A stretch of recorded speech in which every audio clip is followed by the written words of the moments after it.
오늘 우리에게 주시는 말씀은 다니엘서 7장 1절부터 14절까지의 말씀입니다. 제가 봉독하겠습니다.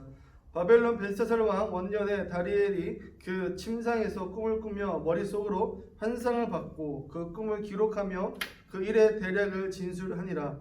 다니엘이 진술하여 이르되 내가 밤에 환상을 보았는데 하늘에 내 바람이 큰 바다로 몰려 불더니 큰 짐승 넷이 바다에서 나왔는데 그 모양이 각각 다르더라. 첫째는 사자와 같은데 독수리의 날개가 있더니 내가 보는 중에 그 날개가 뽑혔고 또 땅에 들려서 사람처럼 두 발로 서게 함을 받았으며 또 사람의 마음을 받았더라. 또 보니 다른 짐승 곧 둘째는 곰과 같은데 그것이 한쪽으로 들었고 그 입의 이사이에는 새 갈빗대가 물렸는데 그것에게 말하는 자들이 있어 이르기를 일어나서 많은 고기를 먹으라 하였더라. 그 후에 내가 또 본즉 다른 짐승 곧 표범과 같은 것이 있는데 그 등에는 새의 날개 넷이 있고 그 짐승에게 또 머리 넷이 있으며 권세를 받았더라. 내가 밤 환상 가운데에 그 다음에 본 넷째 짐승은 무섭고 놀라우며 또 매우 강하며 또 새로 된 큰 이가 있어서 먹고 부서뜨리고 그 나머지를 발로 밟았으며 이 짐승은 전에 모든 짐승과 다르고 또 10뿔이 있더라. 내가 그 뿔을 유심히 보는 중에 다른 작은 뿔이 그 사이에서 나더니 첫 번째 뿔 중에 셋이 그 앞에서 뿌리까지 뽑혔으며 이 작은 뿔에는 사람의 눈 같은 눈들이 있고 또 입이 있어 큰 말을 하더라. 내가 보니 왕자가 놓이고 옛적부터 항상 계신 이가 좌정하였는데 그의 옷은 희기가 눈같이 희고 그의 머리털은 깨끗한 양의 털 같고 그의 보좌는 불꽃이요 그의 바퀴는 타오르는 불이며 불이 강처럼 흘러 그의 앞에 나오며 그를 섬기는 자는 천천히요 그 앞에 모여 선 자는 만만이며 심판을 베푸는데 책들이 펴 놓였더라. 그때에 내가 작은 뿔이 말하는 큰 소리로 말미암아 주목하여 보는 사이에 짐승이 죽임을 당하고 그의 시체가 상한 바 되어 타오르는 불에 던져졌으며 그 남은 짐승들은 그의 권세를 빼앗겼으나 그 생명은 보존되어 정한 시기가 이르기를 기다리게 되었더라. 내가 또 밤 환상 중에 보니 인자 같은 이가 하늘 구름을 타고 와서 옛적부터 항상 계신 이에게 나아가 그 앞에 인도내매 그에게 권세와 영광과 나라를 주고 모든 백성과 나라들과 다른 언어를 말하는 모든 자들이 그를 섬기게 하였으니 그의 권세는 소멸되지 아니하는 영원한 권세요 그의 나라는 멸망하지 아니할 것이니라. 아멘. 사랑하는 청년 여러분, 오늘도 만나게 돼서 반갑습니다. 오늘도 말씀을 통하여 하나님이 주시는 놀라운 은혜가 있기를 주님의 이름으로 소망합니다. 오늘 다니엘 7장에 대한 이야기를 하려고 합니다. 그리고 오늘 다니엘에 대한 이야기가 마무리될 것 같습니다. 그래서 오늘 이 7장을 통해서 하나님께 주시는 그 메시지들을 알아가 보고 또 1장부터 6장까지 하나님께서 어떤 말씀을 우리에게 주셨는지 정리해보는 시간을 가졌으면 좋겠습니다.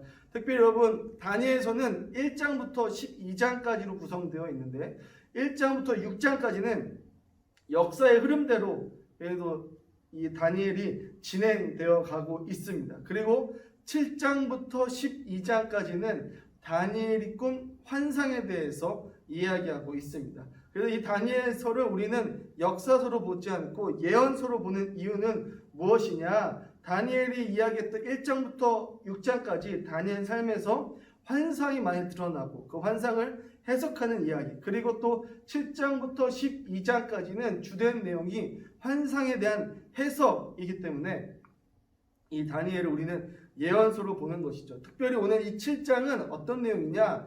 7장부터 12장까지 나오는 그 환상들 가운데 가장 중심이 되는 내용이 있기 때문에 이 7장을 통하여서 다니엘의 주된 메시지를 우리가 깊이 알아가는 시간 되기를 소망합니다. 여러분, 오늘 본문 7장 1절을 보면 무엇이다 라고 이야기하고 있냐면 벨사살 왕 때에 환상을 보게 되었다라고 이야기합니다. 벨사살 왕, 여러분들 기억하실 것입니다. 5장에 나왔던 그 바벨론의 마지막 왕이었죠. 백성들을 사랑하기보다는 자신에게 온 그 부유한 재산과 명예를 펑펑 쓰며 살아갔던 사람이 벨사살 왕이었습니다. 즉 이 벨사살 왕 때는 어떤 시기냐? 바벨론이 기울어져 가는 그 시기 가운데에 다니엘이 무엇을 했다라는 것입니까? 환상을 보게 되었다라는 것을 우리는 알게 됩니다. 그러면 그 환상은 어떤 내용인가? 오늘 읽은 1장부터 14절까지가 그 환상에 대한 주된 내용인데, 그 내용을 보게 되면 네 마리의 짐승이 등장하는 것을 보게 되어집니다. 첫 번째 짐승은 무엇과 비슷하다라고 이야기합니까? 사자와 비슷하다라고 이야기합니다. 사자와 같아 보인다고 하는 것은 사자입니까? 사자가 아닙니까? 사자가 아니다라는 것이죠. 우리가 알지 못하지만 사자와 비슷한 형상의 짐승이 나타났습니다. 그리고 두 번째 짐승이 나타납니다. 그 짐승은 무엇과 같습니까? 곰과 같다라고 이야기합니다. 곰처럼 생긴 짐승이 등장했습니다. 세 번째 짐승은 어떤 짐승입니까? 표범과 같이 생긴 짐승이 등장했다라고 이야기하고, 마지막 네 번째 짐승은 그것이 어떤 형상인지는 모르겠지만 무섭게 생겼고 뿔이 10개나 나 있다라고 이야기하고 있습니다. 여러분, 사실 이 짐승들, 그리고 마지막 짐승을 보게 되면 여러분 무엇과 비슷합니까? 혹시 생각나는 거 있으십니까? 생각나시는 것이 있다면 작년에 그 요한계시록 설교를 굉장히 집중해서 들으셨다라는 것에 티가 나는 것이죠. 여러분, 이 네 마리의 짐승, 그리고 마지막 짐승, 이 뿔이 난 짐승에 대한 이야기는 어디와 연결되냐면 요한계시록과 연결이 많이 됩니다. 그래서 우리가 이 다니엘 7장의 이 환상을 해석하기 위해서는 요한계시록으로 왔다 갔다 해야 되겠지만 여러분 어렵잖아요. 그렇죠? 그래서 간단하게 이 다니엘서만 가지고 우리가 한번 이 내용을 이해해 가 보려고 합니다. 특별히 그렇다면 이 네 마리의 짐승은 무엇을 표현하느냐? 거두절미하고 이 네 마리의 짐승은 세상 나라들을 이야기한다라고 여러분들 기억하시면 됩니다. 이 세상 나라들, 네 마리의 짐승은 세상의 네 번째의 나라를 이야기하는 것이 아니라 여러 나라들을 이야기합니다. 즉 나라가 많이 바뀐다라는 것이죠. 특별히 이 네 나라 가운데 그렇다면 이 네 마리의 짐승은 세상의 나라들을 이야기하는데 특별히 자세하게 묘사한 짐승이 있습니다.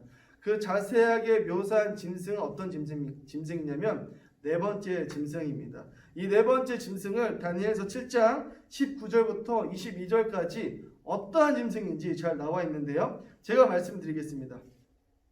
읽어보겠습니다. 이에 내가 넷째 짐승에 관하여 확실히 알고자 하였으니 곧 그것은 모든 짐승과 달라서 심히 무섭더라. 이는 쇠요 그 발톱은 노시니 먹고 부서뜨리고 나머지는 발로 밟았으며 또 그것의 머리는 10뿔이 있고 그 외에 또 다른 뿔이 나오매 새 뿔이 그 앞에서 빠졌으며 그 뿔에는 눈도 있고 큰 말을 하는 입도 있고 그 모양이 그 동류보다 커 보이더라. 내가 본즉 이 뿔이 성도들과 더불어 싸워 그들에게 이겼더니 옛적부터 항상 계신 이가 와서 지극히 높으신 이의 성도들을 위하여 원한을 풀어주셨고 때가 이름에 성도들이 나라를 얻었더라. 아멘. 여러분, 이 다니엘은 네 번째 짐승을 알고자 자세하게 관찰하였더니 10개의 뿔이 있었는데 그 뿔에서 한 뿔이 나오는데 그 뿔이 3개의 뿔을 뽑아냈다라고 이야기합니다. 그리고 그 뽑아낸 그 큰 뿔은 눈도 있고 입도 있어서 큰 소리를 낸다라고 이야기하고 있죠. 중요한 것은 21절에 보면 그가 성도들과 싸워서 이긴다라고 이야기하고 있습니다. 여러분, 우리가 이것에 대해서 자세하게 머릿속으로 그려지지는 않습니다만은 여러분, 우리가 확실히 알 수 있는 것은 무엇이냐면 이 네 번째 나라가 누구와 싸운다고요? 성도들, 그리스도인들과 싸운다라는 것입니다. 결국 싸워서 그런데 누가 이긴다라고 이야기합니까? 누가 이겨요? 이 짐승, 이 네 번째 짐승이 성도들을 이긴다라는 것입니다. 그런데 반전은 22절에 보면 누가 나타나요? 옛적부터 계신 이가 나와서 성도들의 원한을 풀어주고 그 나라가 누구의 나라? 성도들의 나라가 된다라고 이야기하고 있습니다. 이 옛적부터 계신 이는 누구에게 권세를 주셨습니까? 오늘 우리의 본문을 읽어보면 누구에게 권세를 주셨어요? 이 옛적부터 계신 이가 13절 14절에 보면 인자라 불리는 이에게 권세를 줍니다.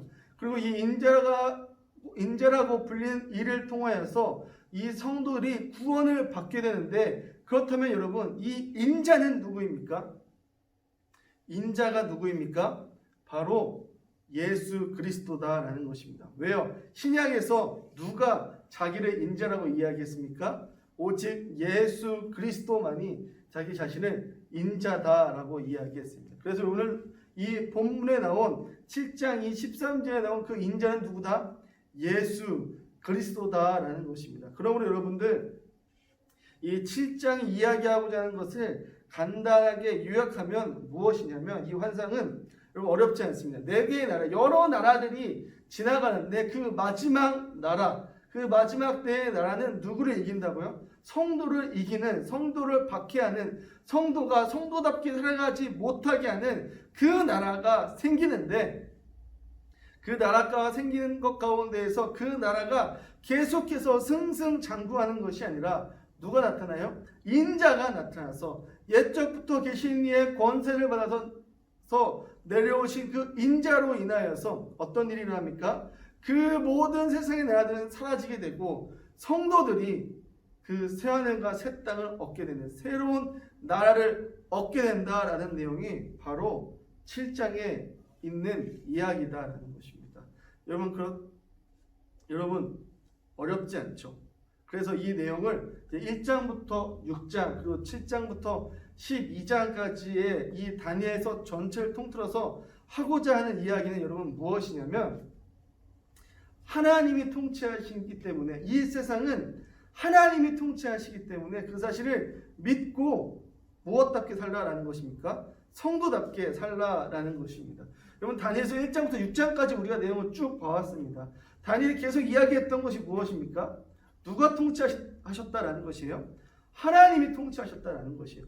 정말 이 사방을 둘러보면 바벨론이 세상을 다스리는 것과 같고, 어디를 둘러봐도 페르시아가 이 세상을 다스리는 것 같고, 하나님은 안 보이는 것 같지만 그럼에도 불구하고 우리가 성도로서의 삶을 살아가고 하나님을 증거하며 살아가기 시작했을 때 하나님이 이 땅을 통치하고 계셨다라는 그 사실을 경험할 수 있다, 느낄 수 있다는 것을 다니엘은 이야기해주고 있다는 것입니다. 그리고 이 7장을 읽어보면 그것이 더욱더 자세하게 나와 있다는 것입니다. 세상에 바벨론도 있었고 페르시아도 있었고 이제 다른 여러 나라들이 나올 터인데, 이 나라들이 하나님에 대해서, 하나님과 이 성도의 관계에 대해서 우호적이진 않을 것이지만, 그렇지만 더 나아가서 우리를 핍박하겠지만, 그럼에도 불구하고 성도의 삶을 살아가기 시작했을 때, 그리고 버티고 그렇게 견디다 보면, 또한 그것을 버티고 견디는 것이 다만 우리뿐만 아니라 우리 다음 세대까지도 그 일들이 계속해서 전해지기 시작했을 때, 결국에는 마지막 날에는, 끝에는 인자가 하늘로부터 내려오셔서 우리를 구원하실 것이고 이 식민지 생활에서 벗어나게 할 것이다. 이 힘든 생활에서 이제는 벗어날 것이다 라는 것을 다니엘은 이 책을 읽는 독자들에게 이야기해주고 있는 것입니다. 사랑하는 청년 여러분, 그렇다면 우리는 생각해 봐야 됩니다. 여러분, 이 다니엘이 주는 지금 우리에게 주는 메시지는 그러면 무엇일까요? 이 책은 부단히 누구에게 쓴 책입니까? 누가 보라고 이야기하는 것입니까? 식민 생활에 지쳐 있는 그 백성들에게 희망과 용기를 주는 책입니다. 그런데 지금 우리는 식민지 생활을 하고 있지 않죠. 지금 우리는 자유로운 2020년 대한민국에서 살아가고 있습니다. 그렇다면 오늘 이 메시지가 우리에게 주는 의미는 무엇일까요? 이 식민지 백성들에게 소망을 갖고 그 정체성을 잃어버리지 말고 끝까지 버티고 견디며 살아가라라고 주는 그 메시지가 과연 2020년 자유로운 대한민국에 살아가는 우리들에게 어떤 메시지를 주고 있는 것일까요? 여러분, 사실 근대 전까지만 해도 사람들이 굉장히 종교적인 삶을 살았다는 것 여러분 다들 아실 것입니다. 이 단순히 기독교만을 이야기하는 것이 아닙니다. 뭐 유교, 불교, 기독교 다 사람의 삶 가운데 굉장히 큰 영향력을 미쳤고 이 종교로 인하여서 사람들의 삶이 좌지우지 되었다는 것 여러분들 다들 아실 것입니다. 그런데요, 시대가 이제 지금 근대 사회 이후로 지나가면서 포스트 모더니즘 사회로 진입하면서 여러분들 종교가 여러분들 삶 가운데에 영향력이 있어집니까? 이 종교라는 말 버리고 여러분 하나님이 여러분들의 삶 가운데에 영향력을 주고 있습니까? 교회가 여러분들 삶 가운데에 정말로 큰 영향력, 여러분들 삶 가운데 정말 중요한 요소를 갖고 있습니까? 지금의 시대는 그렇지 못하다라는 것입니다. 마치 다니엘이 살아갔던 그 시대, 바벨론과 페르시아의 그 시대 가운데 세상 어디를 둘러봐도 하나님이 보이지 않았던 것처럼 여러분 지금 이 시대를 살아가는 우리들에게 세상을 둘러봐서 하나님을 찾으라고 하면 어디에 하나님이 드러날까요? 우리의 삶 주변을 돌아보고 내 삶 자체를 보았을 때에 우리의 삶 가운데 하나님이 정말로 영향력을 주고 하나님의 그 통치가 우리의 삶 가운데에 있습니까? 또는 그렇게 살아가는 사람들 우리가 흔히 찾아볼 수 있습니까? 없다라는 것이죠. 여러분 이 다니엘의 시대에 수많은 사람들이 하나님을 찾기 힘든 상황 가운데 살아갔던 것과 같이 여러분 지금 2020년 이 시대 가운데에서도 우리는 여전히 하나님을 찾기 힘든 시대 가운데 살아가고 있다라는 것입니다. 그래서 그때와 같이 지금도 우리는 무엇 없이 살아간다는 것입니까? 하나님 없이 살아간다는 것입니다. 여러분 저는 이 상황, 이 사태가 누가 다스리는 세상이냐? 짐승이 다스리고 있는 세상이다라고 말할 수 있다라고 보고 있습니다. 여러분 짐승이 다스리는 세상, 다니엘이 이야기했던 그 짐승이 다스리는 세상은 어떤 세상입니까? 하나님의 통치가 이루어지지 않는 세상입니다. 하나님의 통치보다는 세상의 힘과 권력이 더 판치는 세상, 그것이 바로 짐승이 다스리는 세상입니다. 그리고 하나님을 보지 못하게 하는 세상이 바로 짐승이 다스리는 세상입니다. 특별히 그 마지막 때에 누가 나타납니까? 뿔이 달린 10개의 뿔이 달린 짐승이 등장하는데 그 짐승이 어떻게 한다라고 이야기해요? 성도들이 이긴다라고 이야기하고 있습니다. 성도들이 하나님께로 나아가지 못하게 하고 성도들이 성도답게 살아가지 못하게 하는 세상이 찾아온다라고 이야기하고 있습니다. 여러분 지금 저는 그 시대가 지금의 시대라고 생각합니다. 성도들이 성도답게 살아가지 못하고 성도들이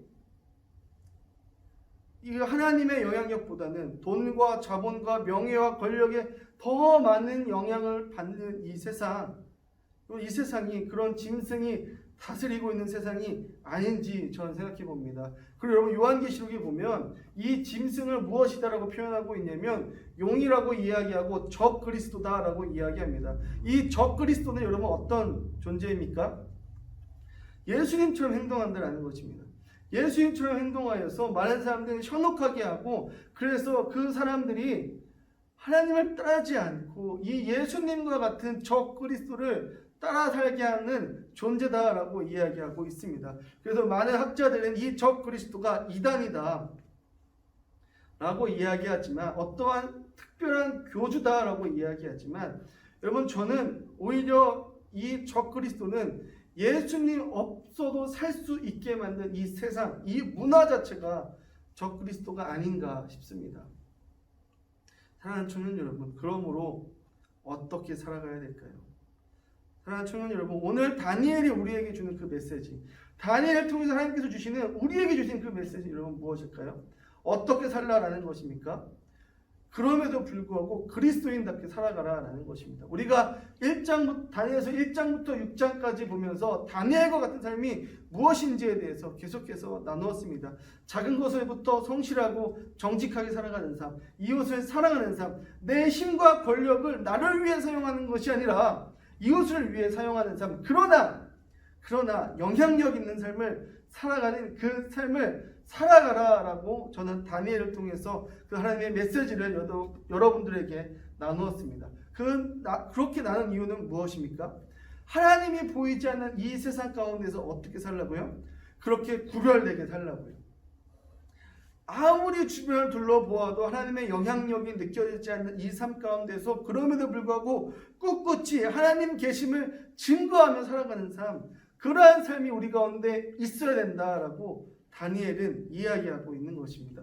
왜요? 왜 그렇게 이야기합니까? 오늘 7장에서 보니까 그렇게 살아가기 시작할 때에, 그렇게 살아가면서 버티고 견디며 그 삶을 우리의 자손들에게 전수하기 시작할 때에 결국 마지막 날 누가 오신다라는 것입니까? 그 인자, 옛적부터 계신 이의 권세를 받아서 이 땅으로 내려오시는 그 인자 예수 그리스도가 오실 때에 그 성도들만이, 마지막까지 그렇게 살아간 성도들만이 구원받게 된다라고 다니엘은 이야기하고 있는 것입니다. 여러분, 이것이 진리입니다. 세상이 바뀌고 문화가 달라지고 언어가 바뀌어도 변하지 않는 진리가 한 가지 있다면 그것은 무엇이냐면 예수 그리스도께서 다시 오신다라는 것입니다. 예수님께서 재림하신다라는 것입니다. 여러분, 그것이 우리에게 진리이고 소망입니다. 믿는 자들에게 예수님께서 오신다라는 것은 그럼 무엇을 의미합니까? 구원을 의미합니다. 그러나 믿지 않는 자들에게 예수님이 다시 오심, 여러분 무엇을 의미합니까? 심판을 의미합니다. 여러분, 예수님께서 다시 오시는 그날은 심판하시는 그날입니다. 누가 그리스도인답게 살았고 누가 세상 사람처럼 살았는지에 대해서 예수 그리스도께서 심판자로 오셔서 심판하신다라는 것입니다. 그리고 그 심판 끝에 구원받은 자들은 하나님께서 주시는 새하늘과 새 땅 가운데 살아가게 되고, 세상의 문화 가운데 젖어들어서 세상 사람들과 같이 살아갔던 사람들은 그 새하늘과 새 땅 가운데 들어가지 못한다는 것, 여러분 오늘 다니엘이 우리에게 주는 그 메시지다라는 것입니다. 청년 여러분, 주변에 아무리 둘러보아도 하나님이 없는 것 같지만 그럼에도 불구하고 사랑하는 청년 여러분, 하나님을 증거하며 살아가십시오. 하나님의 뜻에 맞춰서 살아가십시오. 그리고 그 하나님의 놀라운 은혜를 여러분들의 주변 사람들과 또 여러분들에게 가질 그 가족과 자녀들에게 말씀해 주십시오. 전파해 주십시오. 여러분, 그렇게 살아가고 또 살아가기 시작했을 때 어떻게 된다고요? 마지막 날에 구원받을 그날이 온다라는 것입니다. 사랑하는 청년 여러분, 저는 그래서 소망합니다. 저는 마지막 날 예수님이 다시 오시고 우리가 새하늘과 새 땅에 다 같이 들어가서 우리의 20대 신광교회에서 재림하신다라고 들었던 그 내용들을 함께 이야기하고 추억하며 다시 그때를 회상하는 그날이 우리에게 오기를 소망합니다. 하나님 청년 여러분, 그러면 오늘 하루도 이번 한 주도 그리스도인답게 살아가신 여러분들 되게 소망합니다. 단순히 주일 딱 하루만 하나님을 생각하며 살아가는 것이 아니라 매일매일의 삶 가운데 하나님을 기억하고 생각하며 매일의 삶 가운데 하나님을 꿈꾸며 하나님을 증거하며 살아가시는 여러분들 되게 소망합니다. 그래서 여러분들을 통하여 하나님이 드러나고 하나님이 이 땅 가운데 여전히 계시고 하나님이 이 땅 가운데 여전히 통치하심을 여러분들의 삶을 통하여 증거되고 드러나기를 주님의 이름으로 소망합니다. 그렇게 사실 것을 기대하며 감사하며 이 시간 가운데 기도하겠습니다. 사랑하는 하나님, 감사합니다. 하나님, 이 청년들의 삶 가운데 임재하여 주시옵소서.